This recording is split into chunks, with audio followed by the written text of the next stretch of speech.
The Golden State Warriors have had their fair share of success these last few seasons, with the only exception being the last season.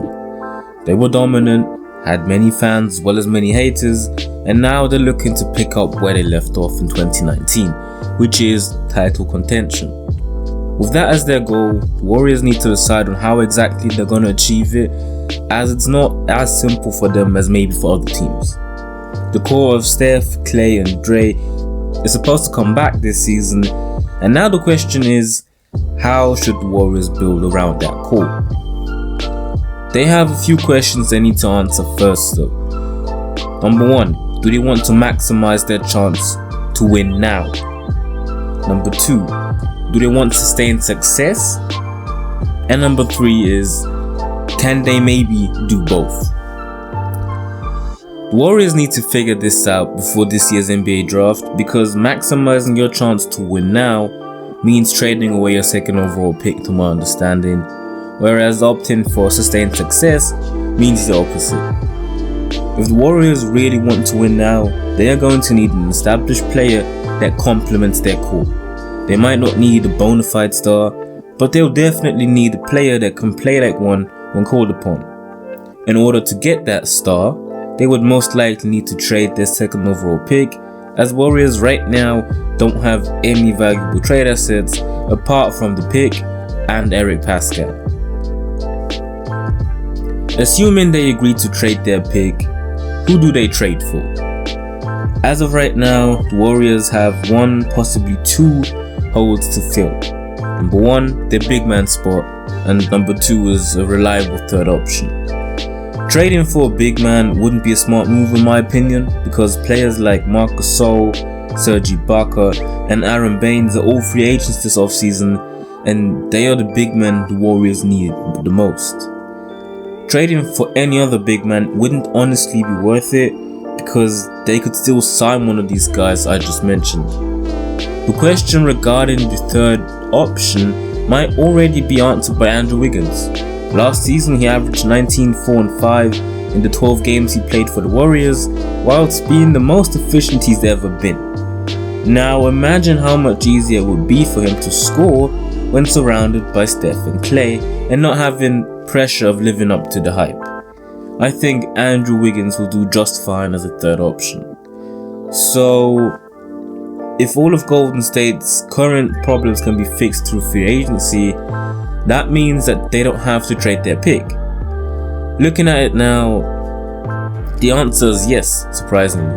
I went into this thinking that the Warriors need to trade their pick in order to maximize their chance of winning, but frankly speaking, there isn't anyone worth trading for that provides some sort of value you can't find in free agency. Who do the Warriors really need to trade for? No one.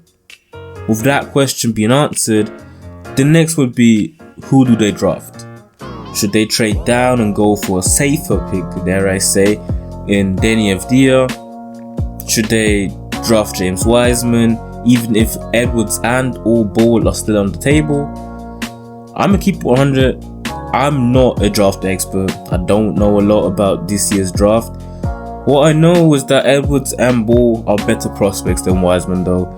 So if the Warriors want sustained success throughout the 2020s, the safer pick would be Edwards or Ball.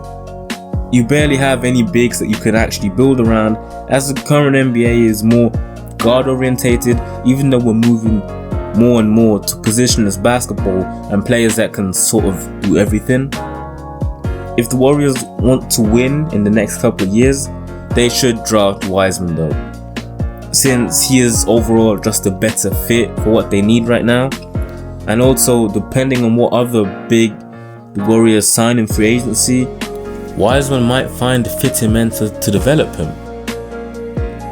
At first I really didn't think the Warriors should draft Wiseman, because I thought they were practically wasting their second overall pick drafting a player that they can get at 5 or 6 maybe.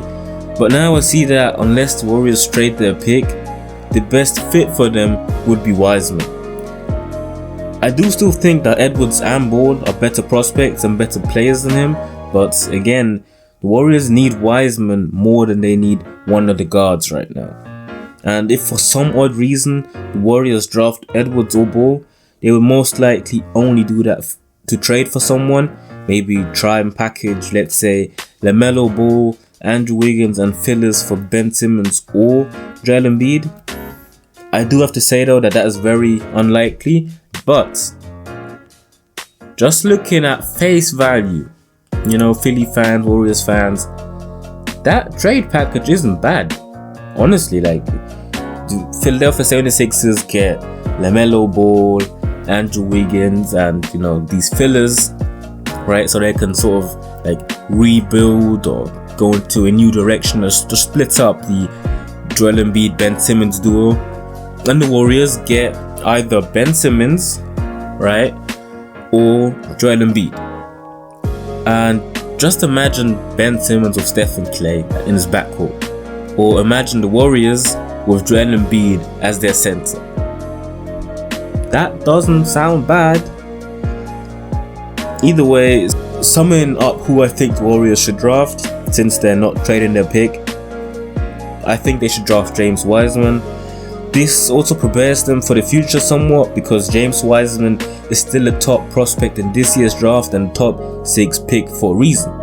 His upside is there, no doubt, and with the Warriors being able to develop and transform their prospects reasonably well, James Wiseman might turn out to be the real deal. Okay, so with the Warriors drafting Wiseman, what do they do next? They go into free agency, use their $17 million trade exception and sign Serge Ibaka, Paul Millsap, Marcus Gasol, and or Aaron Baines. Then they find themselves a decent backup point guard, Jeff Teague, Fred VanVleet, or Rajon Rondo, players that they could sign. And then they develop their young players and get them ready for the whole season. Eric Pascal, Marquise Chris, Kevon Looney, Jordan Poole, Alan Smiley-Judge. Get all these players ready to play for a contender and make sure they know their roles. We don't want to see Jordan Poole coming out there and shooting stupid shots because he still thinks they're gonna lose regardless. Times have changed. Knowing the Warriors' track record of player development, I don't think that's going to be too hard for them. And people were saying that the Warriors' depth is lackluster, but honestly, it's pretty decent. They already have their starters in Steph, Klay, Dray, Wiggins, and Wiseman, or the big they sign, and the 7th man in Eric Pascal, the 8th man and whoever ends up being their backup point guard, and the 9th man in Kevon Looney. Many people forget Kevon Looney, but with him, the Warriors will have a legit 9-man rotation in the playoffs this upcoming season, and that isn't bad. So, to answer the question of what should the Warriors do this offseason, number 1, draft James Wiseman. This might be controversial for some, but draft James Wiseman. After that, fill out the roster in free agency by signing a big and a backup point guard. If you have money to spare, try and snag Jay Crowder. That guy would be good, or Marcus Morris Sr. You need, like these dogs, dare I say, like guys that can mess around, alright? But only if you have money. Don't make that guy your priority, because trust me, man, you're gonna regret it. And after you've filled out your roster, develop your young players. That's it. That's how the Warriors are going to be back. This is what they should do this upcoming offseason. This, ladies and gentlemen, is how the Warriors are going to end up being dominant again. So don't be surprised when Steph holds his first Finals MVP in his hands next season. Ladies and gentlemen, I appreciate you all for watching till the end. If you're still here, that means you must have enjoyed the video. So please be sure to hit the like button and subscribe if you haven't. It really makes my day seeing a few likes and new subs. With that being said, this was MCG. Peace out.